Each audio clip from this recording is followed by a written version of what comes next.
Saya 8. Saya bagi orang. Political die.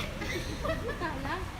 Bukan nama saya 8. Kau tak banyak boleh kongsi dulu ya. Nanti kalau nak jadi boleh ambil isu kopi kat saya minta izin lah upload kat ni Facebook nanti.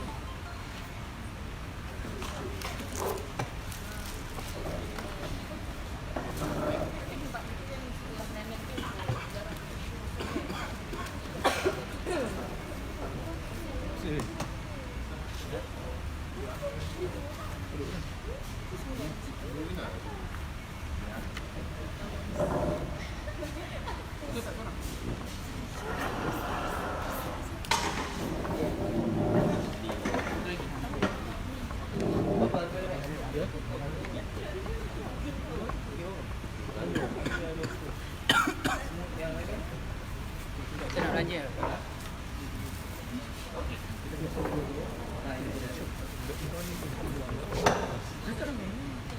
Aku ada baca minimal sikit. Ibu tak berapa hari. Lepas tu dia ada angkat sikit.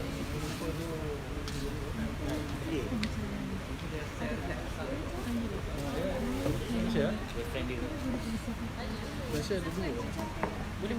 Ini nak tak kurang ambil lah. Ada khusus ni. Ada Malaysia ni. Ada Aluna kan? Dia cik.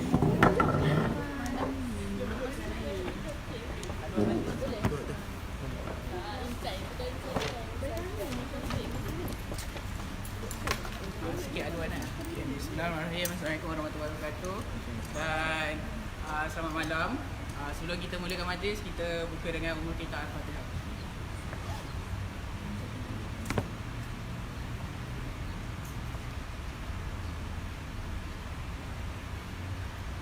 Pertama sekali nak ucap terima kasih kepada Alba Bands Rosli kerana sudi sama-sama untuk hadir pada hari ini, datang daripada Kuala Lumpur. Terima kasih.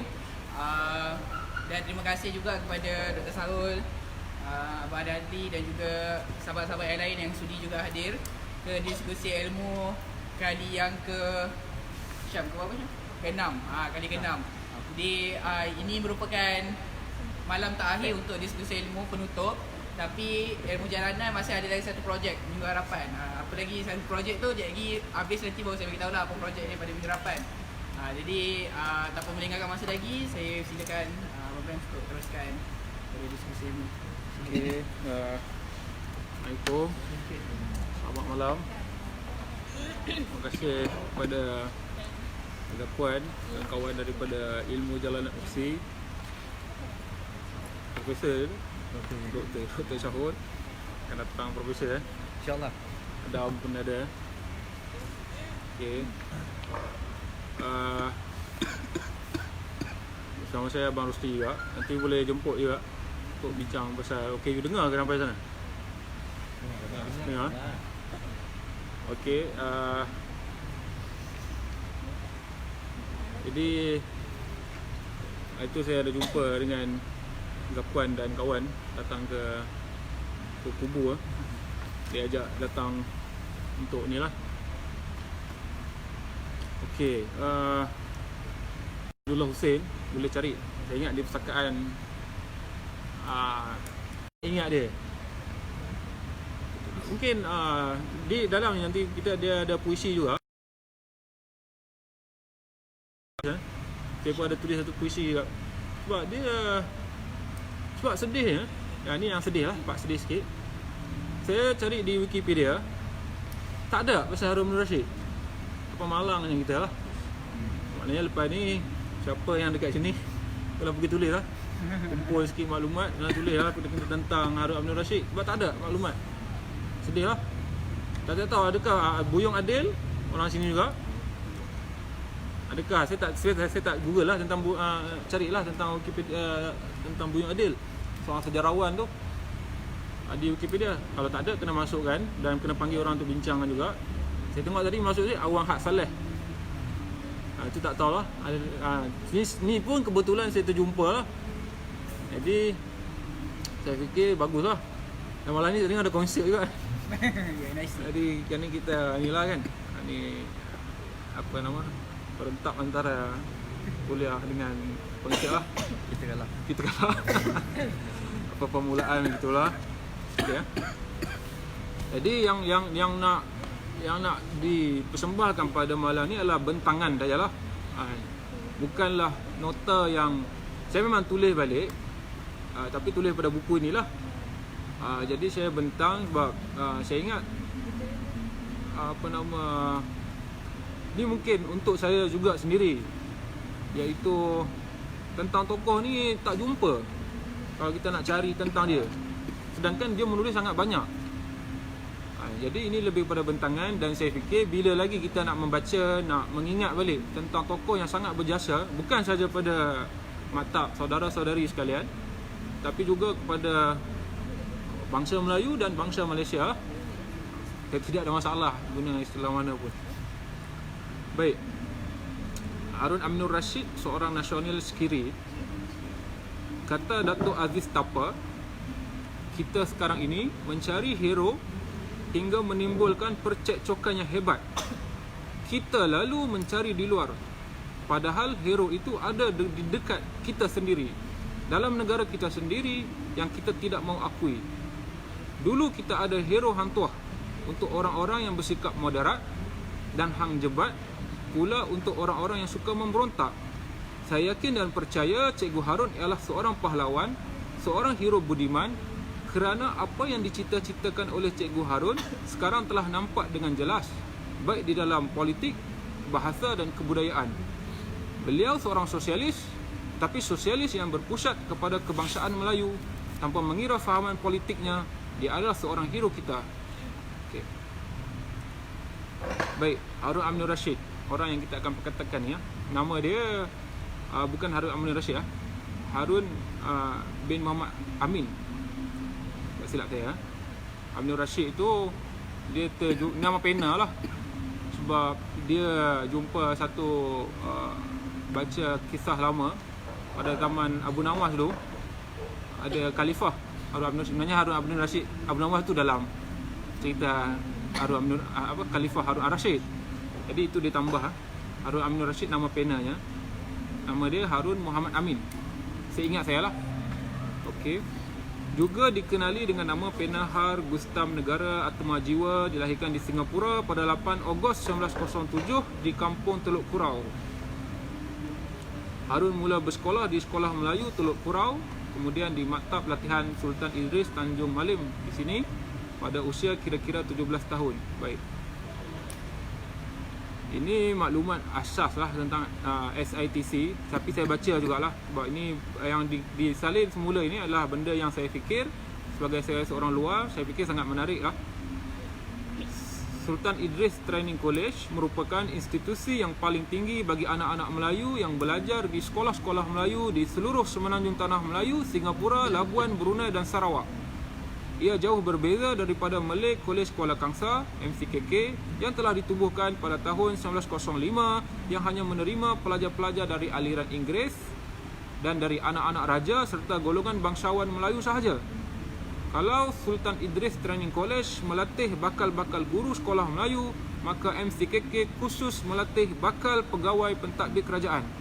Ini saudara-saudari, inilah latar belakang tempat alma mater saudara-saudari. Okey. SITC atau Sultan Idris Training College pandai Melayu golongan bawahan dari seluruh tanah Melayu. Sebagai golongan bawahan, mereka kebanyakannya dari anak-anak petani, nelayan, buruh dan pekedai kecil yang tidak berpeluang belajar di sekolah Inggeris. Dengan latar kedudukan ini, mereka diasuh memikirkan diri masing-masing sebagai satu bangsa Melayu, digalakkan mengkaji, mempelajari serta memajukan bahasa, kesusastraan dan sejarah bangsanya. Ini dilakukan oleh O.T. Dusek. Saya tak tahu ada bangunan O.T. Dusek. Tak ada. Tak ada bangunan dia. Tapi pelajar dia kenal. Pelajar dia kenal O.T. Dusek ni. Nah, O.T. Dusek kenal. O.T. Dusek. Okey. Ada yang kenal dia, ramai yang tak kenal. Okey, yang tak kenal. Okey, dia penjajah ni, dia ada dua macam yang datang dari luar pada masa itu. Cerita sikit di Indonesia. Di Indonesia ada penjajah Belanda lah. Okey. Tapi dalam masa yang sama ada juga orang-orang Belanda, orang putih di sana, orang Belanda yang kasihan juga kepada pribumi. Okey, antaranya kalau di Indonesia Sneevliet, dia adalah seorang tokoh penting pada pengasasan PKI lah, Parti Komunis Indonesia. Dia simpati kepada pribumi ya. Dia tak bersama dengan dengan Belanda, dia bersama dengan pribumi menentang Belanda. Itu maknanya bukan semua orang putih ni sefahaman. Dan termasuk di sini dalam kes ini Oti Dusek ah. Okey. Oti Dusek pengetua kolej tersebut yang tidak berjiwa penjajah. Mengenai bahasa, Oti Dusek menegaskan bahasa kamu, bahasa Melayu, saya percaya diucapkan oleh lebih dari 70 juta umat manusia. Ia merupakan satu daripada rumpun-rumpun bahasa yang terbesar di dunia ini. Jangan lupakan hakikat itu. Pelihara bahasa kamu itu, berusahalah meninggikannya ke taraf yang layak di kalangan bahasa-bahasa dunia. Bila taraf bahasa kamu tinggi, akan tinggi pula lah taraf bahasa kamu. Saya fikir ini watak yang penting. Kita tak boleh mengelakkan dari membicarakan tentang Oti Dusek ketika memperkatakan tentang SITC dan Harun Aminur Rashid. Baik, Harun datang dari Singapura pada masa itu yang sedang diperkembangkan oleh Inggeris untuk menjadi sebuah kota kosmopolitan dengan mendatangkan orang-orang imigran dari China dan India dalam jumlah yang banyak itu. Tetapi Harun tiba-tiba terlempar ke dalam kumpulan bangsanya sendiri yang datang dari berbagai pelosok tanah air, terdiri dari berbagai-bagai strata hidup, dengan sendirinya mendapat pandangan yang baru, yang lebih jelas tentang keadaan bangsa dan tanah airnya. Jadi sekarang Harun sudah berada di Tanjung Malim. Sebelum itu dia di Singapura. Pada masa itulah, sebelum Singapura dah terpisah daripada Malaysia. Baik. Ketika memperkatakan tentang nasional kiri, tidak kita tidak boleh mengelakkan daripada pengaruh Indonesia. Baik. Sedikit demi sedikit, angin pergerakan yang bertiup dengan kencang dari Indonesia telah mempengaruhinya. Telah mempengaruhi Harun, telah menimbulkan semacam kesedaran bahawa ia juga sebahagian daripada mereka itu masih terjajah. Bahawa Harun juga sebahagian daripada Indonesia masih terjajah. Baik, dalam kolej Harun, dia tertarik minat dengan sejarah dan secara kebetulan dia mendapat seorang guru yang progresif berasal dari Melaka, iaitu Abdul Hadi bin Haji Hassan. Namanya ada, dia abdikan di sini. Tak ada. Okey. Menurut Buyung Adil, ini nama ada? Tak ada juga. Okey, menurut Buyung, saya tanya saja sebab saya nak tahu sebab tadi nampak Harun Aminur Rashid saja. Baik. Menurut Buyung Adil, Abdul Hadi banyak menggunakan bahan-bahan dari Indonesia sebagai rujukan dalam menyusun buku-buku sejarahnya, sehingga akhirnya sebahagian besar karya-karyanya dipengaruhi oleh konsep Nusantara. Dan untuk catatan, untuk ingatan saudara-saudari sekalian, konsep Nusantara ni tidaklah begitu digemari juga oleh oleh baik China dengan India, daripada liberal ke atau ini amalan konservatif mereka atau liberal, bahkan daripada left China dengan India pun belum tentu mereka bersetuju dengan idea Nusantara ini. Okey ya. Menurut Awang Haq Saleh, kolej pada masa itu tidak mempunyai perpustakaan menurut pengertian perpustakaan yang kita sekarang. Maknanya tak samalah perpustakaan mereka dengan perpustakaan kita pada masa itu. Tetapi terdapat juga buku-buku yang boleh dipinjamkan kepada pelajar-pelajarnya. Oleh sebab kebanyakan pelajar di kolej itu pada masa itu tidak tahu bahasa Inggeris, maka atas inisiatif Oti Dusek, buku-buku terbitan Balai Pustaka di Batavia telah dipesan untuk menambahkan jumlah bahan bacaan. Dan dengan demikian terdapatlah novel pertama Indonesia, Azab dan Sengsara karya Merari Siraga, kemudian diikuti Siti Nurbaya dan Melati Van Agam oleh Marah Rosli, Salah Pilih oleh Nur Sultan Iskandar Shah, Salah Asuhan oleh Abdul Muiz. Ini novel yang popular, Salah Asuhan terutama ya. Saudara-saudari harus ingat ini. Di samping majalah rasmi Balai Pustaka, iaitu Seri Pustaka yang kemudiannya diganti dengan Panji Pustaka yang lebih beraneka ragam rencana di dalamnya. Saya fikir Balai Pustaka juga mempengaruhi DBP ya. Namanya Dewan Bahasa Pustaka, Balai Pustaka. Saya ingat saya lah terbaca di mana-mana, sudah lupa. Baik, Bintang Timur, harian yang dipimpin oleh Parada Harhab, banyak membawa berita-berita tentang pergerakan nasional yang sedang bangun di negara tetangga itu. majalah Panji Islam dipimpin oleh Zainal Abidin Ahmad dan majalah Pedoman Masyarakat yang dipimpin Hamka diterbitkan di Medan membawa ilmu pengetahuan Islam yang progresif. Ada pula majalah dari Solo, dari Surabaya membawa angin perubahan dari Indonesia. Bahan-bahan bacaan ini menambahkan pengetahuan Harun tentang keadaan dan nasib bangsa Indonesia yang tidak ada bezanya dengan keadaan dan nasib bangsanya sendiri. Daripada iklan yang terdapat dalam harian dan majalah itu, Harun dan kawan-kawannya memesan buku-buku dan majalah-majalah lain yang tidak ada dan tidak mungkin dibenarkan di dalam pustakaan kolej itu. Saya fikir sekarang ni semua buku dah boleh masuk. Ke ada lagi buku tak boleh masuk? Masuk library. Library Buku maksudnya. abang ada. Oh ada. Okey lah. Thesis. Dah terbuka lah. Dah terbuka bagus. Terpulang pula pada studentnya lah. Nak baca atau tidak? Saya terkejut juga. Ha. Lupa. Anti-thesis. Buku ni ada ke? Agama Hegemoni Negara? Tak perasan. Tak pasal. Okey. Dia harus ni lah. Jadi pustakaan dulu ada yang tak benarkan. Saya ingat ada juga di Universiti UKM ada bahagian fail yang merah. Oh, bagaimana? Dia tu tak boleh pinjam ke apa. Saya tak tahu buat apa dekat itu kan. Boleh pinjam. Dia biasa 2 jam gitu. Oh, dia gitu. Takut you. Lah. Dia tak bagi nak komputer stick. Saling pandai-pandai. Dia bagi biasa 2 jam gitu lah kan. Okey. Access. Okey. Jadi pada masa itu masa kolonial lah, memang tidaklah dibenarkan dan tak mudah. Pada masa ke depan nanti akan ada isu special branch memang disebutkan di sinilah. Jadi diawasi. Di antaranya riwayat buku yang dipesan oleh Harun dan kawan-kawannya melalui iklan tadi. Riwayat penghidupan Dr. Sotomo dan perjuangannya, majalah Suara Rakyat, organ Parti Nasionalis Indonesia, Nasional Indonesia, PNI. PNI dengan PKI dua yang berbeza. PNI dipimpin oleh Soekarno yang memuat tulisan-tulisan anti penjajahan yang tajam dan pedas. Harun dan kawan-kawannya juga dapat membaca Dr. A. Revai, Student Indonesia di Eropah, karya penting A. Revai ni. Student Indonesia di Eropah diterbitkan dalam tahun 1928 yang berisi tentang pergerakan pelajar-pelajar Indonesia di sana yang dipimpin Muhammad Hatta, dan buku ini diharamkan di Indonesia. Maka ia jadi penting lah. Bila haram jadi penting. Okey. Baik, menjadi guru di sinilah. Pada masa itu menjadi guru umurnya sangat muda. Ada 2 orang yang mengukuhkan pandangan saya bahawa Harun Aminuddin Rashid adalah seorang nasionalis kiri.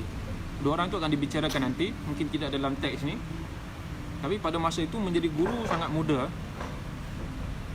Ya, sebab negara kan baru nak ambang-ambang kemerdekaan. Memanglah gurunya tidaklah boleh tunggu nak bayar PTN dan lain-lain. Dia kenalah ambil masa muda. Okey, pada masa itu. Jadi setelah 3 tahun belajar di SITC, maka Harun pun lulus dalam peperiksaan akhirnya dengan cemerlang. Dia balik Singapura tapi hanya sekejap saja kerana selepas itu pejabat pelajaran Singapura telah mengarahkannya supaya segera balik ke Tanjung Malim. Baik.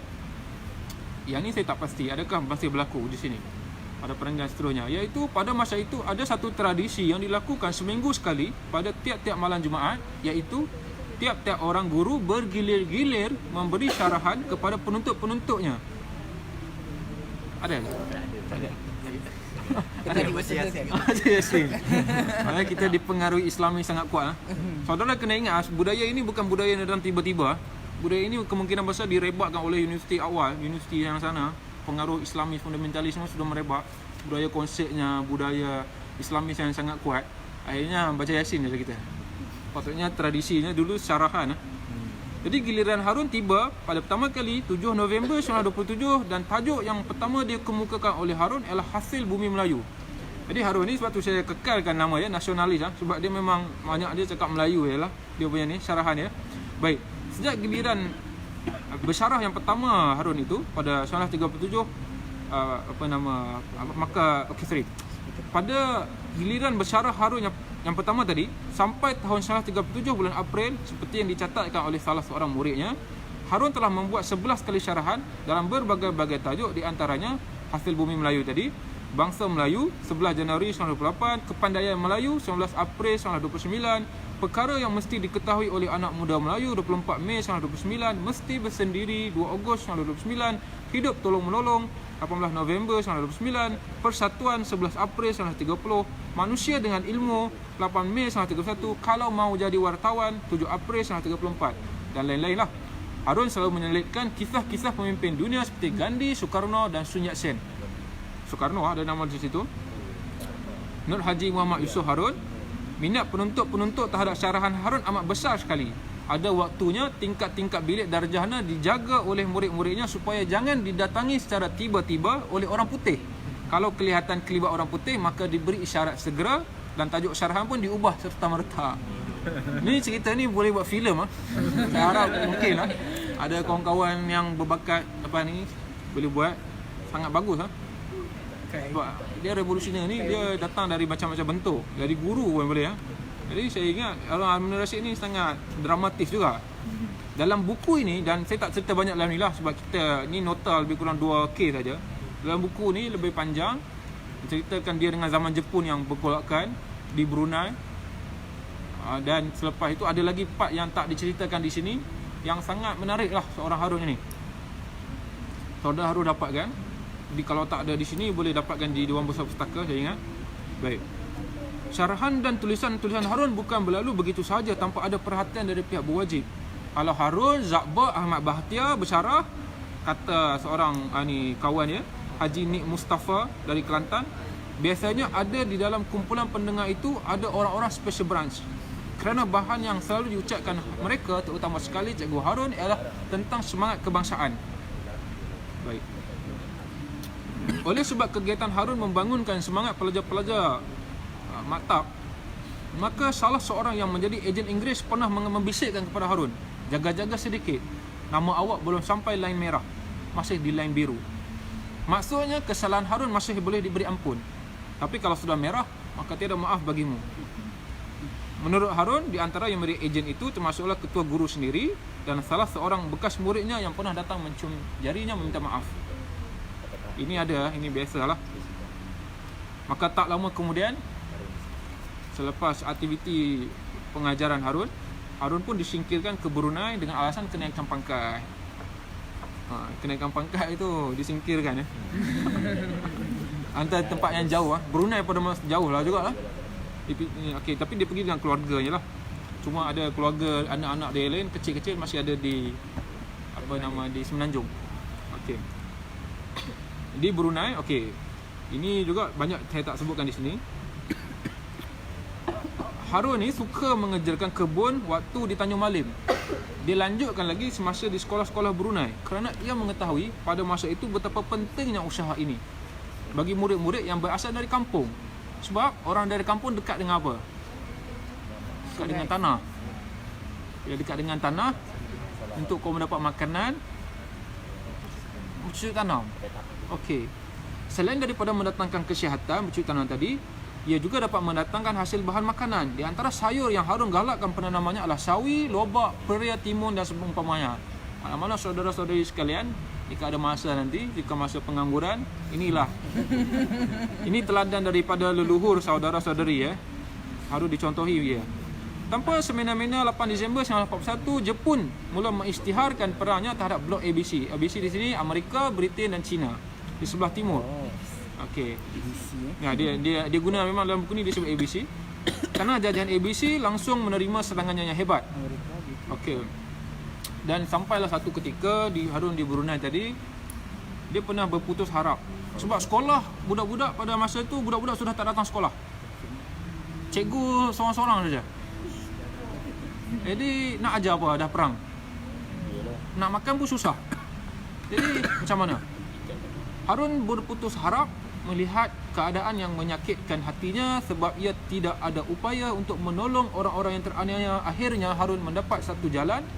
Mengapa ia tidak berjuang dengan halus? Harun pun mulai belajar bahasa Jepun.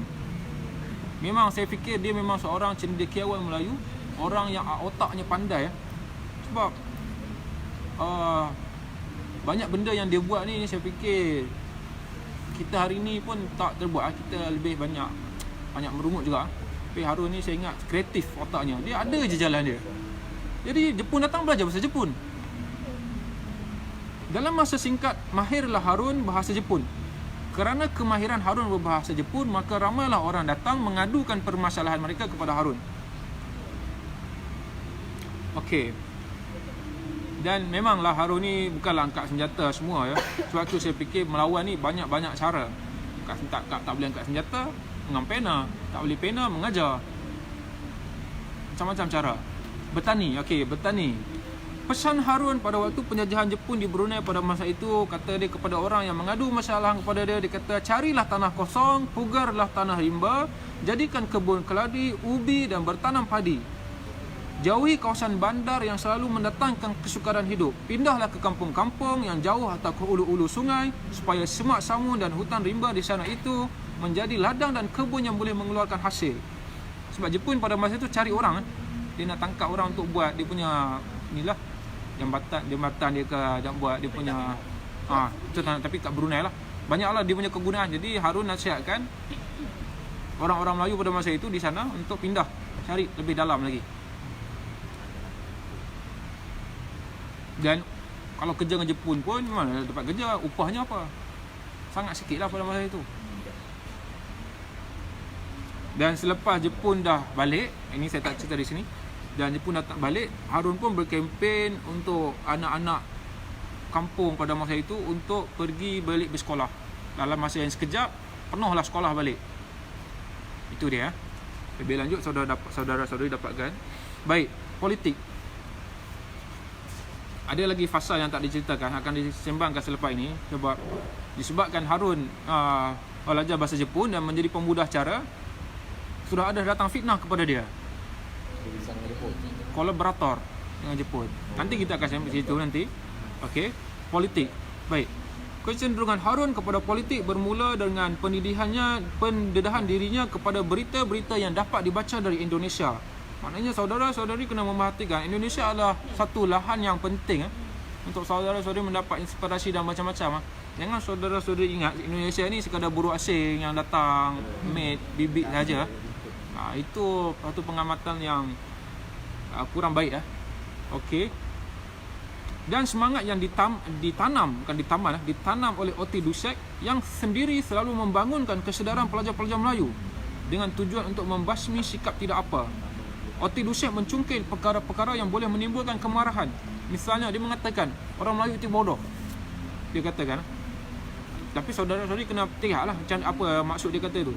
Kamu orang Melayu, asam garam juga kena beli dari orang lain. Maksudnya apa? Apa yang dia nak bagi tahu? Tapi ada juga penjajah yang cakap begini, dia nak bagi kita ingat kita ni bodoh. Ada macam Oti Dusek ni, kalau dia terlibat dalam sekolah dan sebagainya, saya fikir dia juga bersemangat nak membebaskan juga anak-anak pribumi. Okey. Dalam ucapan yang diberikan kepada satu perhimpunan murid-murid tua SITC pada 10 dan 11 Ogos 1935, Oti Dusek antara lain berkata, mana dia penganjur-penganjur di dalam sesebuah kampung Melayu yang mahu membantu bangsanya, seperti yang didapati di dalam lain-lain kampung merata-rata dunia ini? Tidakkah ada seorang anak Melayu yang mahu berkata, mari kita bermuafakat membuka sebuah kedai, cuba mari kita membeli asam dan beras kita di kedai-kedai bangsa kita sendiri, tidak di kedai-kedai bangsa lain. Dan saudara bila baca benda ni dan melihat nasionalis ini, saudara harus membaca dengan konteks. Membaca dengan konteks supaya saudara tidak terjatuh ke dalam lembah rasisme. Ini penting. Ada juga yang tidak suka tentang bila cakap benda ni kan. Dia tak suka, maksud dia nak terus kita bergantung. Ada juga yang tak suka sebab jika benda ni dia tidak dibaca dengan berhati-hati boleh membawa kita ke lembah rasisme.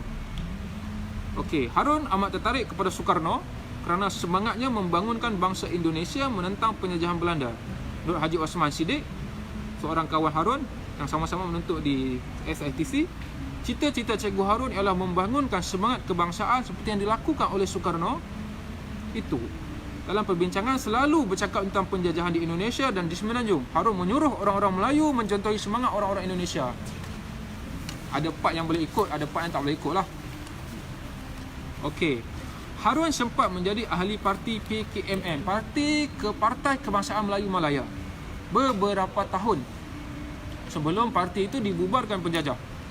Beliau memilih PKMM kerana parti ini lebih progresif dan tidak terlampau ortodoks seperti UMNO. Pemilihan ini pada hakikatnya bukanlah semata-mata kerana parti itu bersifat progresif sahaja, tetapi kerana dasar perjuangan PKMM menyatukan Indonesia dan Tanah Melayu menjadi sebuah negara yang berdaulat di bawah satu bendera, bendera Sangsaka Merah Putih. Okey, di sini saya berhenti dulu sini. Maknanya ada dua pihak yang tidak suka Tanah Melayu dan Indonesia bercantum. Bukan setakat ada Cina dan India. Saya cakap ada Cina dan India, maknanya bukan semualah. Dan juga ada Melayu juga yang tidak suka Tanah Melayu dan Indonesia bergabung. Maknanya ada dua, ada pihak yang bukan satu tapi dua, yang hampir sefaham ada ni pemahaman ya. Mungkin dia tak mahu kita ni terlalu Indonesia sangat. Jadi dia tak nak pada penyatuan ini. Okey. Sebab dia kena tengok juga sebab Indonesia pada masa tu nak merdeka. Jadi ada yang tak nak sebab biarlah kita berada dimerdekakan oleh British. Okey ya. Jadi ada dua. Okey. Jadi Harun ikut menyertai PKMM pada kongres yang kedua diadakan di Melaka. Dalam kongres tadi dia dipilih menjadi setiausaha, tapi Harun menolak kerana dia khawatirkan PKMM akan nanti lambat bergerak atau tak dapat bergerak sebab amat kuat. Harun dijaga dan diawasi oleh Special Branch. Okey. Tapi sebenarnya kesedaran politik Harun lebih awal lagi. Dalam masa Harun menjadi guru di SITC, dia pernah berangan-angan mahu mendirikan sebuah parti politik seperti PNI, Parti Nasional Indonesia, dengan nama Parti Nasional Malaya. Tapi angan-angannya itu tidak dapat sebab dia kerja. Kerjaan guru pada masa itu tidak mengizinkan. Semasa PKMM tadi, sebenarnya Harun sudah keluar daripada Jepun, daripada Brunei, dan dia telah ditahan, tidak dibenarkan lagi menjadi guru, dan dia telah balik ke Singapura. Pada di Singapura tadilah dia berjumpa dengan Dr. Burhanuddin dan lain-lain. Okey. Lalu sebagai salah satu jalan untuk memuaskan perasaannya pada masa itu di SITC tadi, maka Harun dengan beberapa orang guru dan pelajar di sekolah itu telah memohon menjadi ahli Parti Nasional Indonesia, dan mereka dengan sendirinya menyokong perjuangan Soekarno. Baik. Selepas tu bubarnya partai PKMM bersama pelopor-pelopor kemerdekaan kiri seperti Burhanuddin, Ahmad Bustamam, Ishak Haji Muhammad, Tapak Syako, A.M. Azhari, Harun turut diajak menyertai parti politik baru yang mereka anjurkan, iaitu Parti Rakyat, Partai Rakyat. Okey. Parti Rakyat ni sangat luas lah. Dia panggil partai. Ejaan Indonesia.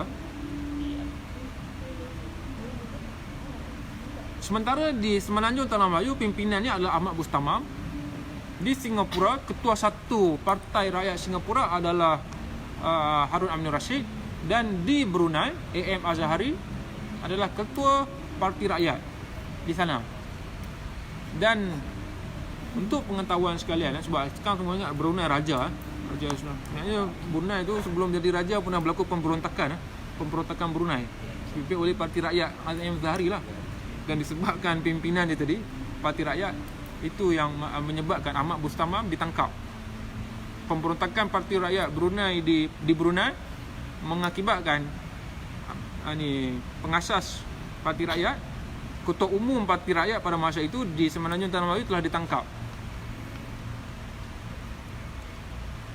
Okey, sebenarnya luas lah dia punya cakupan. Kalau ikut Nusantara ni, semua Parti Rakyat ni lokalnya, areanya bukan di Indonesia lah.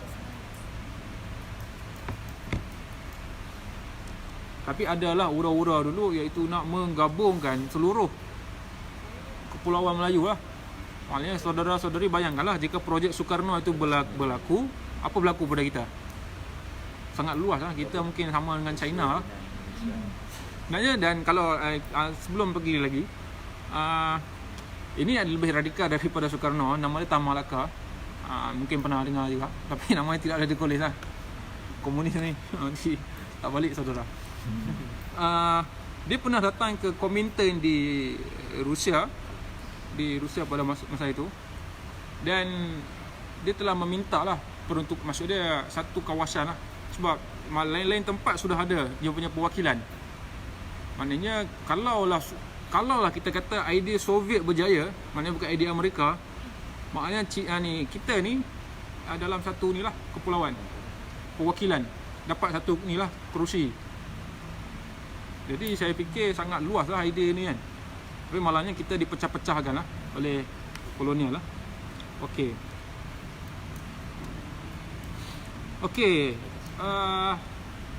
Dalam pilihan raya kawasan Geylang Serai di Singapura, Harun menjadi calon Partai Rakyat akan menentang Hamid Jumaat dari Barisan.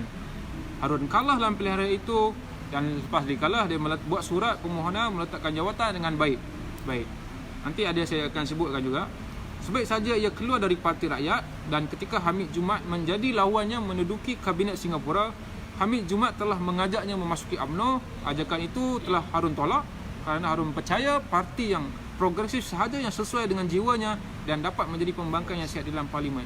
Okey, sedikit isu iaitu masa dia dalam Parti Rakyat Singapura, dia melihat China di sana membelot, tidak mahu bersama dia, mengundi Parti Tindakan Rakyat, petir di PAP lah.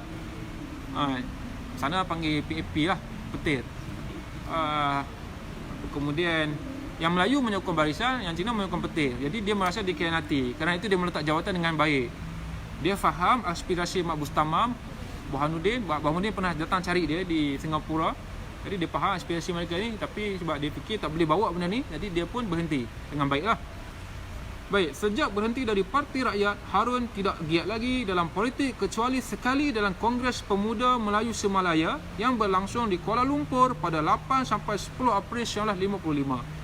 Kongres ini dianjurkan oleh berbagai-bagai pertubuhan politik dan pemuda Melayu kecuali UMNO. Dalam Kongres Pemuda itulah pula telah diputuskan Dr. Burhanuddin menjadi wakil Malaya ke Persidangan Afro-Asia yang dilangsungkan di Bandung, Indonesia pada 15 April. Dan persidangan Afro-Asia di Bandung itulah yang telah melahirkan Persatuan Negara-Negara Berkecuali dari Blok Dunia Ketiga yang banyak dianggotai oleh negara-negara yang baru bangun. Bila saudara-saudari membaca negara berkecuali, negara dunia ketiga, Afro-Asia, Bandung, ini adalah tendensi left. Memang left bersama dengan benda-benda macam ni lah. Okey, saya fikir itu saja sekitar nota 2K ni. Ya, okey. Tak apa lah. Okey lah. Baik, ada beberapa hal lah yang tak diceritakan di sini. Lepas Harun sudah tidak dibuang daripada pekerjaan gurunya kerana dituduh kolaborator dengan Jepun, Harun akhirnya pulang ke Singapura. Baik. Bila Harun pulang ke Singapura, dia sudah tidak ada kerja, makan pun sudah. Dia difitnah di mana-mana sebab orang cemburu dengan dia, orang hantar dia pergi Brunei. Orang cemburu dengan dia sekali lagi sebab yalah, orang lihat dia boleh cakap Jepun. Jadi kau bukan tolong lawan Jepun, kau dilihat bekerja sama. Sedangkan dia tengah menyuarakan. Okey. Jadi dia pun dipindahkan. Dia pun balik semula ke ke Singapura. Dia sudah tak ada kerja. Dia pun tengok satu percetakan, dia lalu satu area percetakan, percetakan hiburan. Ada orang kat situ kenal dia. Kemudian dia pun orang tu mulanya tak kenal dia. Tapi esoknya dia datang sekali lagi. Ada orang tolong mengenalkan tuan rumah percetakan itu dengan Harun. Jadi Harun pun kenal.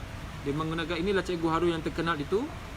Okey, jadi Harun bertanya, mereka bincanglah, boleh tak tuan memimpin majalah hiburan ini. Dia nama hiburan lah, tapi bukanlah hiburan ya.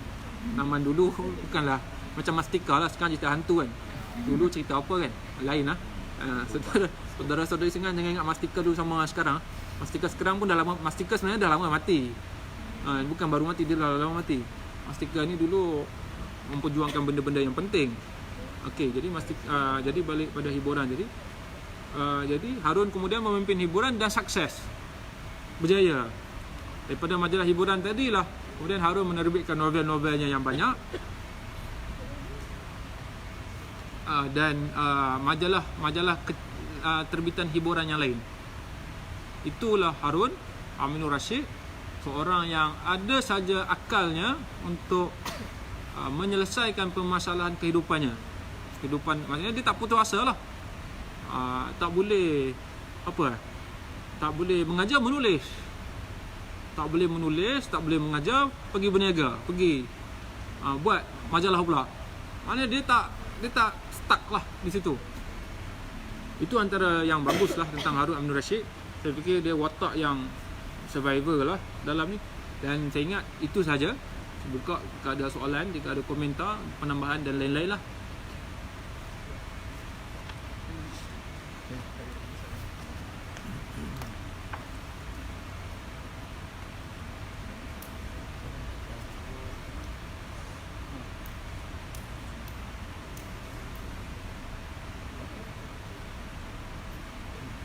Tak ada soalan? Oh, ada soalan.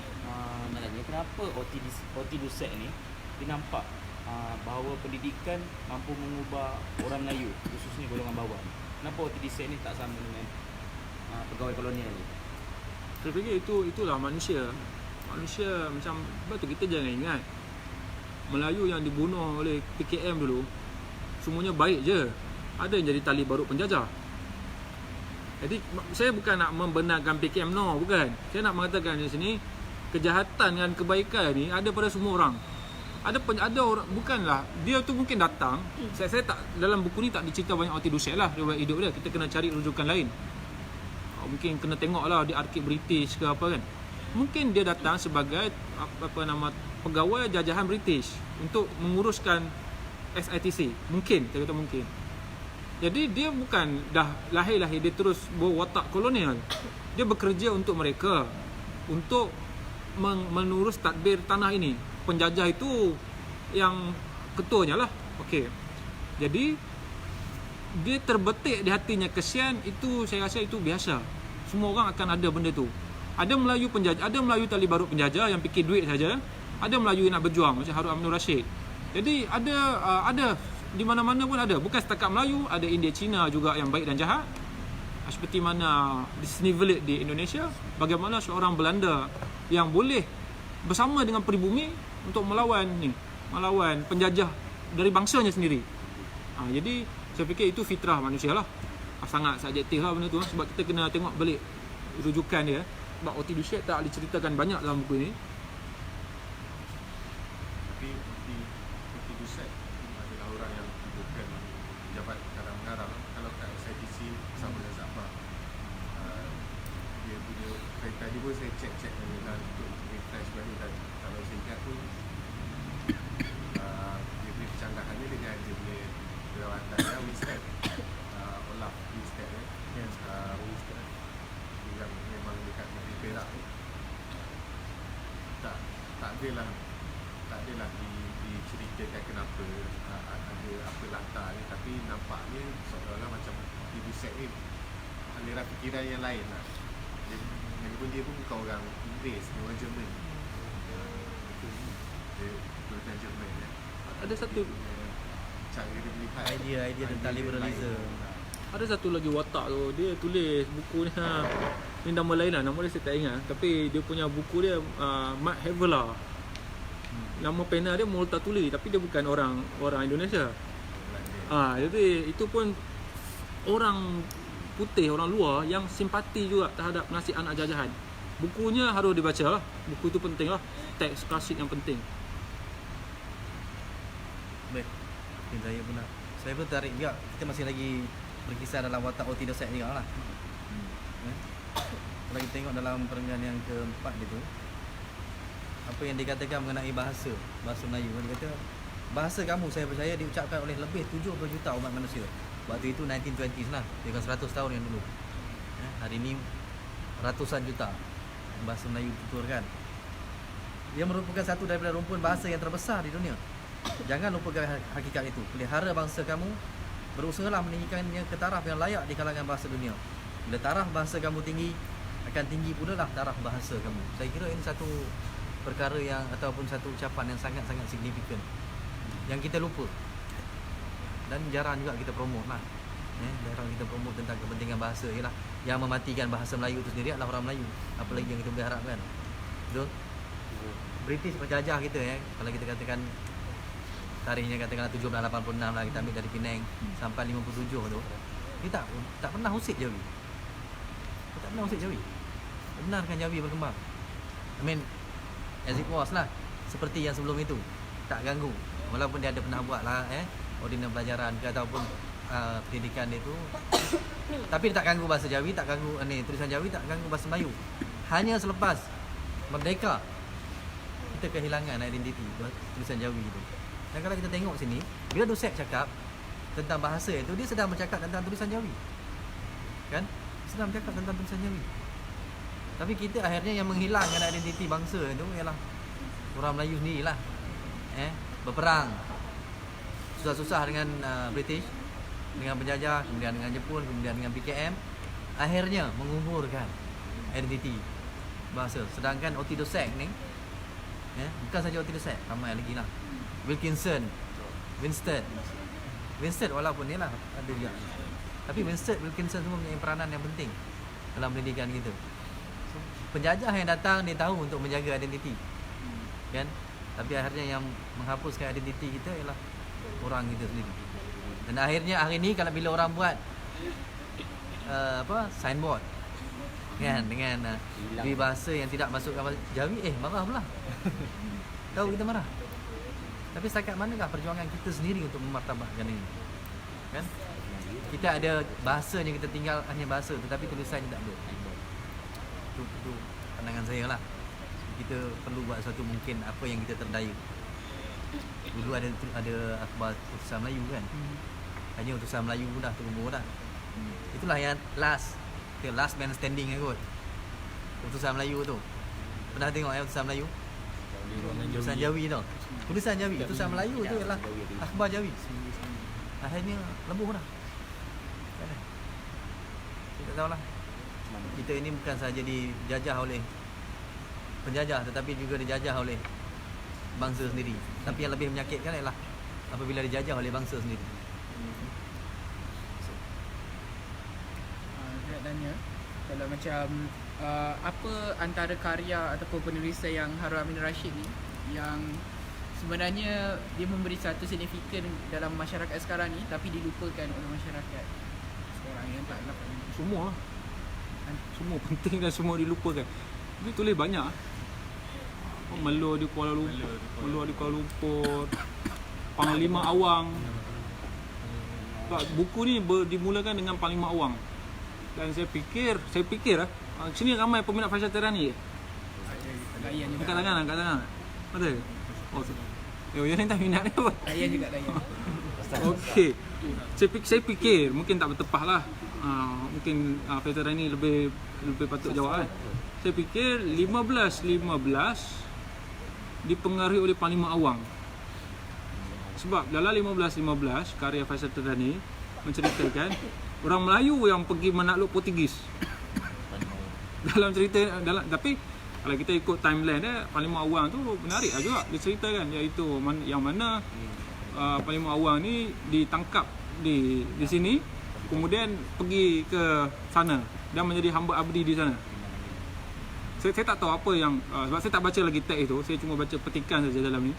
Jadi saya fikir ada persamaan lah dalam cerita 15, Nyemah Mulia dan lain-lain lah. Cuba dapatkan lah, cuba bandingkan. Saya tak tahu lah boleh buat tesis ke pasal tu, perbandingan antara 15 dan Panglima Awang. Satu lagi yang soalan menarik kalau kita bicara Harun Aminur Rashid lah tentang gagasan nasionalis diri. Tengok kenapa dia tidak menjadi satu masalah dekat sini Nusantara, tapi jadi akan jadi satu perkara yang bermasalah kalau di Eropah. Ini disebut nasionalis sosialis. Kalau di Eropah orang akan immediately ingat Nazi. Tapi kalau you sebut nasionalis sosialis di Nusantara, orang akan ingat Nusantara, orang akan ingat Soekarno, orang akan ingat PKM, orang akan ingat Misi, orang akan ingat Harun Rashid, Sama dan sebagainya. Agaknya kenapa idea tu tak pernah menjadi masalah Di sini. di sini? Okey, saya nampak begini. Dulu ada yang cakap dia cakap, ya betul lah, kalau Nazi tu maksudnya nasionalis sosialis. Dia tak tahu lah kan, saya anti betul lah benda ni. Tapi di sini dia sebab kita dijajah. Bila kau dijajah, elemen yang mengikat kita adalah elemen nasional. Jadi melawan penjajahan mengikat dengan persatuan agama ke, kalau kita tidak berhati-hati dalam kita, maksudnya tak cermat, sebab UMNO pun claim dia nasionalis. Dan saya pun bukan nak kempen anti UMNO atau tak, bukan. Saya nak katakan sini adalah tentang kenapa nasionalis kiri tadi. Bila ada nasionalis kiri, ada nasionalis kanan. Sebab kalau kita tak berhati ni, kita akan mengatakan bahawa Bahaman, Tok Janggut dan Lele ni takkan kita nak gariskan dalam kategori sekarang fundamentalis. Sebab mereka berjuang ada guna nama agama, bangsa. Jadi saya rasa tak boleh. Mereka adalah perwakilan kita, semangat kita untuk melawan penjajahan pada masa itu. Dan idea komunis itu bagi saya nampak agak asing. Sekarang mungkin dengan global ni semua mungkin dia lebih, orang boleh terima, tak terima komunis, terima sosialis. Tapi kalau dulu memang asing. Sebab itu PKM saya rasa gagal juga. Gagal lah. Sebab dia terpaksa masuk ke hutan. Jadi nasionalis kiri ni saya fikir dia adalah istilah yang untuk membezakan antara nasionalis kiri dan nasionalis kanan. Sebab nasionalis kanan ini tidak ada rujukan, ini mungkin ada rujukan yang lain, tapi based by pengamatan saya melihat nasionalis kanan adalah berkiblatkan Tunku Abdul Rahman. Sebab dia antara orang yang tak setuju pada Soekarno. Dia kan ada konfrontasi Indonesia, dia tak setuju. Tapi nasionalis kiri adalah mereka yang berkiblatkan Soekarno. Jadi bila kata nasionalis kiri ni, saya fikir mereka pun mungkin sekadar menerima Soekarno sahaja dan mungkin tak menerima Tan Malaka. Tan Malaka itu lebih keras tu. Tan Malaka lebih keras dan banyak idea Soekarno pun datang daripada Melaka. Mungkin Soekarno dah menyaring idea yang lebih sesuai untuk diaplikasi di Indonesia. Dan Tan Malaka lebih internasionalis dia. Jadi maksudnya masih ada perbezaan. Bukanlah saya kata nasional kiri ni maknanya semua kiri akan setuju dengan idea ni. Sebab ada juga kiri tak setuju, seperti saya dah sebutkan tadi. Ada di kalangan left tak setuju juga idea Nusantara ini. Malaysia harus cara Malaysia. Tapi saya rasa pemikiran dia agak terkapit juga. Sebab Cina di Malaysia, Cina di tanah besar adalah parti komunis. Mereka nak pergi ke situ ke tidak? Jadi saya fikir terpulang saya percaya kepada idea kepada usaha lah. Maknanya macam tadi yang Dr. Sahu cakap tadi tentang bahasa Melayu dan sebagainya. Kalau kamu tak nak cakap bahasa Melayu, kamu tak nak guna Jawi, saya rasa dah tak boleh lah. Selamatkan dah, habis lah. Utusan Jawi tak boleh. Ada yang percuma utusan Jawi. Tapi tak ada orang, saya pun baru tahu ya lah dalam 2-3 bulan lepas. Ada percuma tapi orang tak ni lah pun. Sebenarnya apa sahaja benda ni bergantung kepada kerajinan kita. Usaha kita, itu sahaja. Kalau kamu tak bercakap, bahasa tu kubur lah. Itu je hukumnya.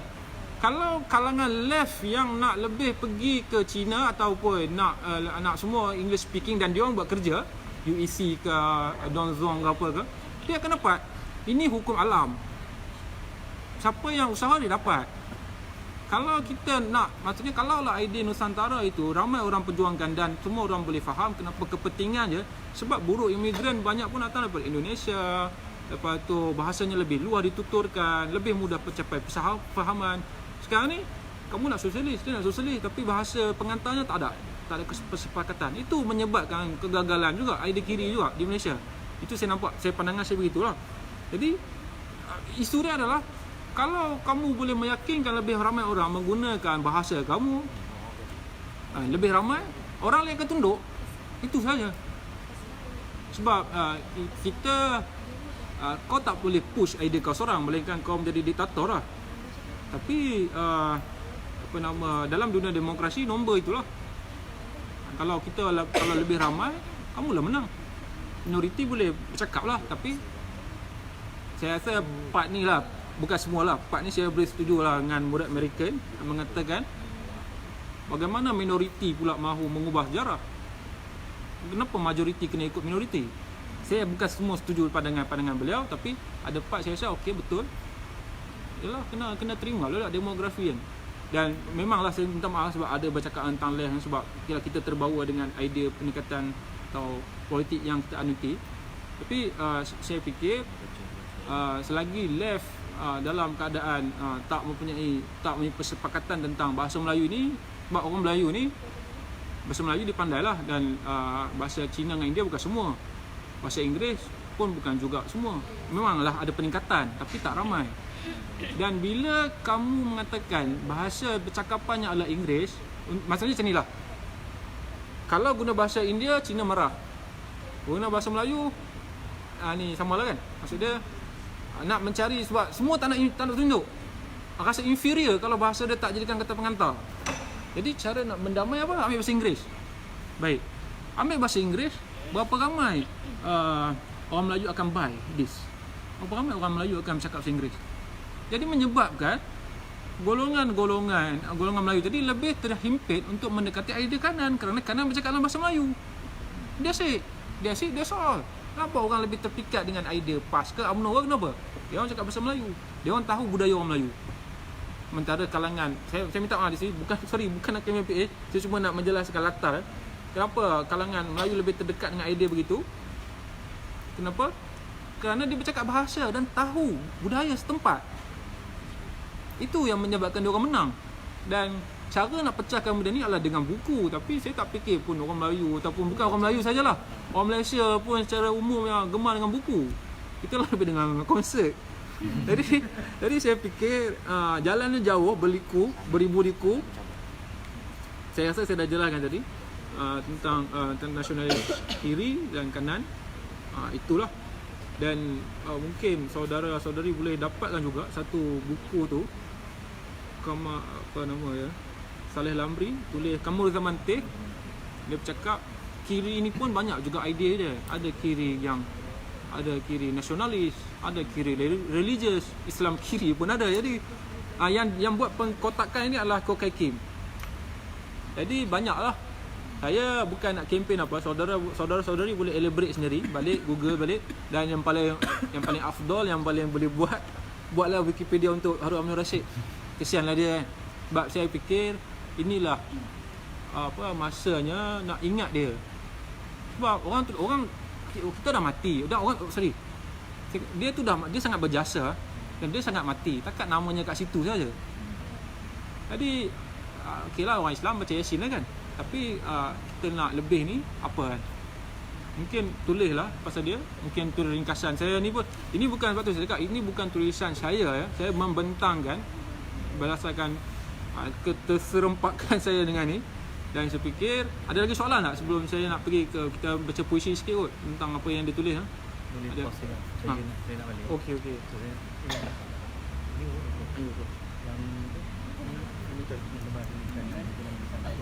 Fundamental. Tentang Biasa 20.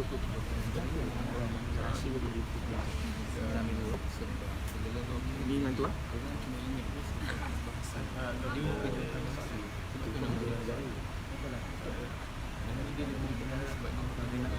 Okey. Macam ni, saya baru ni ada jumpa artikel lah. Dia berkaitan dengan pendidikan zaman kolonial. Saya tertarik dengan ayat dia. Dia kata takbiran penjajahan barat ni dia telah hasilkan bukan pemimpin kita lah. Yang pertama sekali corak pentadbiran barat tu dia ada lahirkan setengah golongan bangsawan tu yang telah dia belajar pentadbiran barat. So dia hasilkan satu golongan yang mengikuti barat secara direct. Dan tanpa dalam masa yang sama waktu tu pendidikan di tanah Melayu dia kurang dari segi agama Islam. Maksudnya dia tidak diselarikan dengan agama Islam. So dia telah melahirkan satu golongan lagi yang lebih kepada lebih radikal dari segi agama Islam. So pentadbiran Melayu waktu tu dia tidak selaras. Dia lahirkan golongan yang terlalu mengikuti barat dan melahirkan golongan Islam yang dia tidak tahu apa pasal pentadbiran.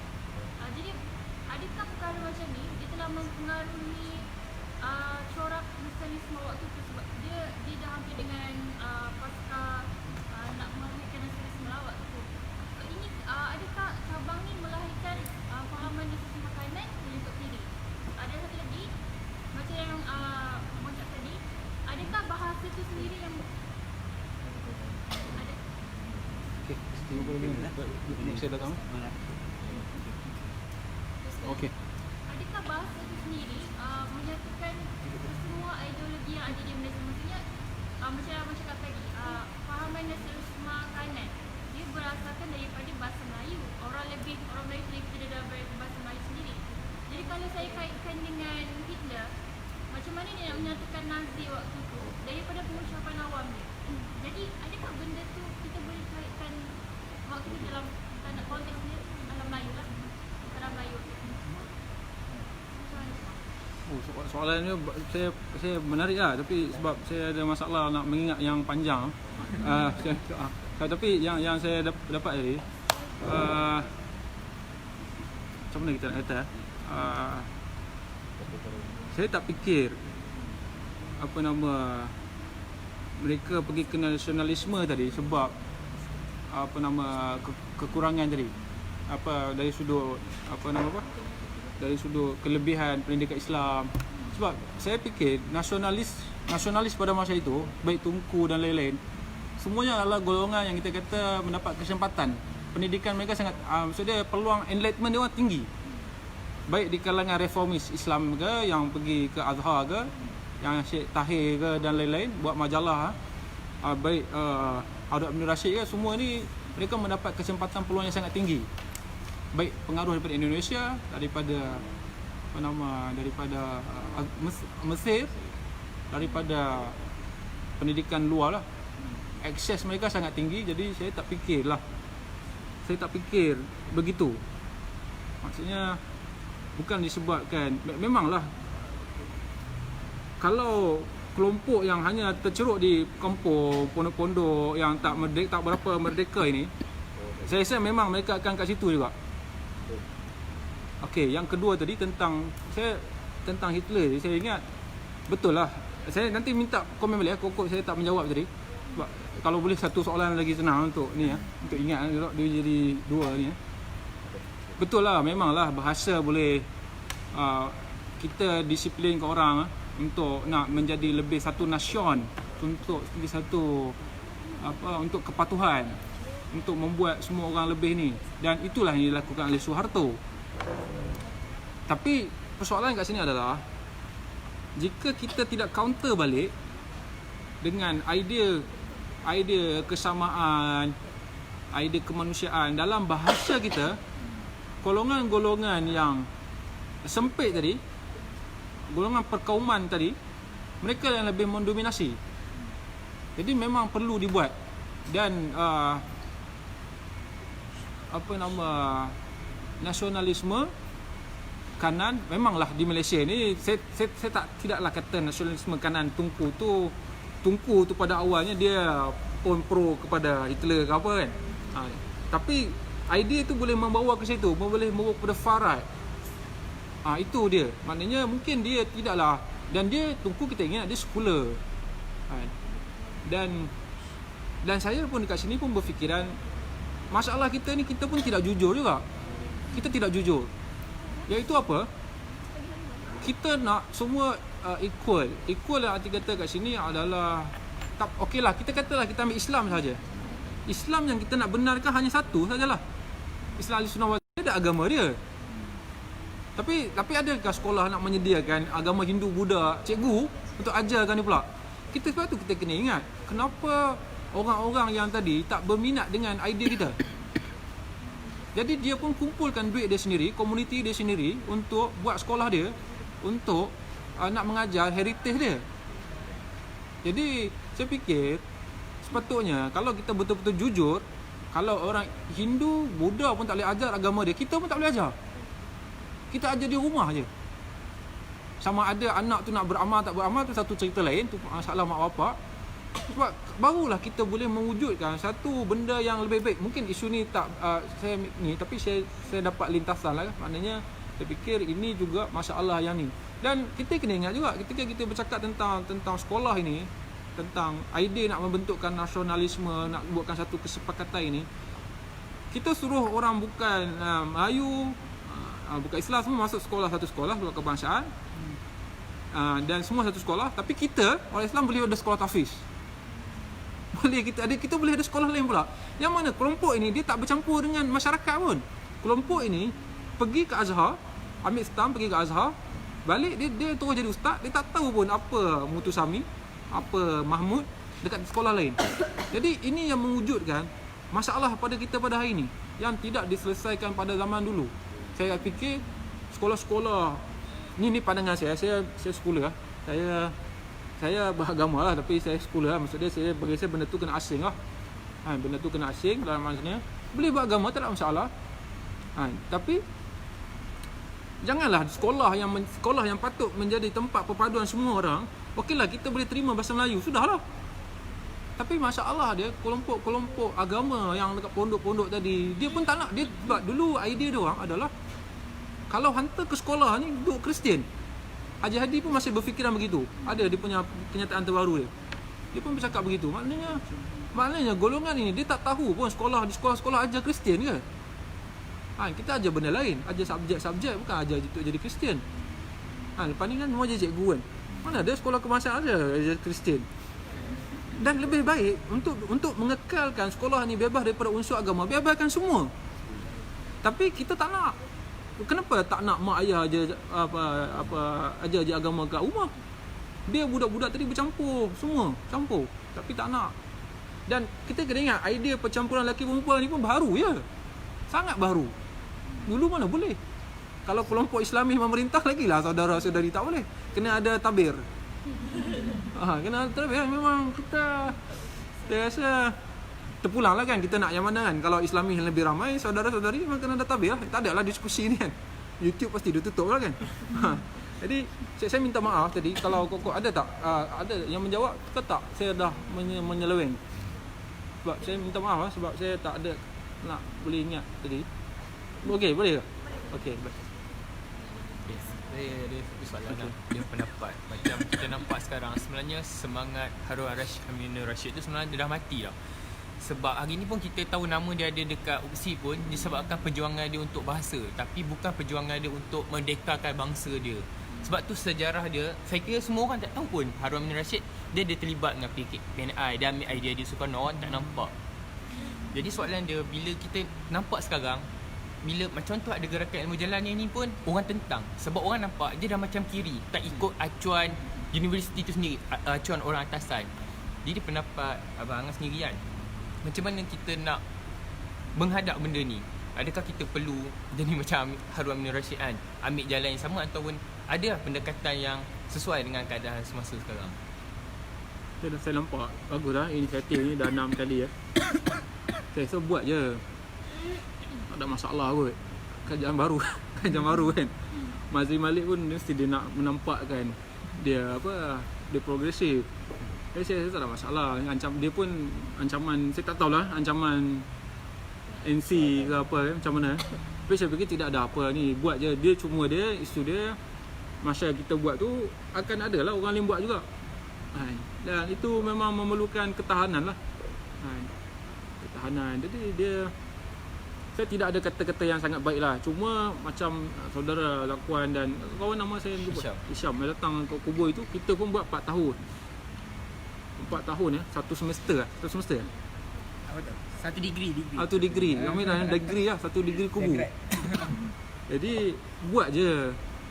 Cuma orang datang tu biasalah, kadang banyak, kadang sikit. Kami biasa buat, ada yang paling teruk 2 orang je datang, saya bentang. Saya kan, saya dengan kawan rekod, saya bentang. Paling teruk, kedua teruk adalah 2 orang. Saya dengan kawan, 1 orang lagi. Jadi tak ada, dia tidak ada. Dia isu dia adalah kalau saudara-saudari tak buat sekarang, orang sekarang ni makin dah teruk dah. Dah tak baca buku dah. Jadi kalau saudara-saudari tak buat, akan datang saudara-saudari cikgu. Lepas ni cikgu kan. Jadi saudara-saudari kena ingat, kalau saudara-saudari tak buat, tak budayakan benda ni, baik di sini dan nanti di sekolah, lebih teruk nanti. Dan saya fikir macam macam ada beberapa tokoh macam contoh yang selalu saya sebut, yang saya mungkin tersebut juga di sini, macam Ali Syariati dulu dia satu orang saja. Lepas tu orang dah mula mengambil idea-idea dia dan jadi banyak. Paling terbaru yang saya tahu pada kawan-kawan Indonesia, Tan Malaka sudah ada ramai orang, anak-anak muda sudah ikut dia. Sudah ikut gerakan mereka. Dulu dia seorang berjalan ke hulu ke hilir, pergi jadi pelarian, menyamar sana sini. Tapi idea dia sekarang sudah mula orang ikut.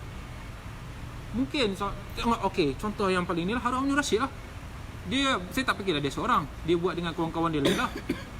Buyung Adil tulis sejarah, Cikgu Hadi buat buku sejarah alam Melayu lah. Cuba cari buku tu kalau masih ada. Kalau tak ada, tanya pensyarah kenapa tak ada kan.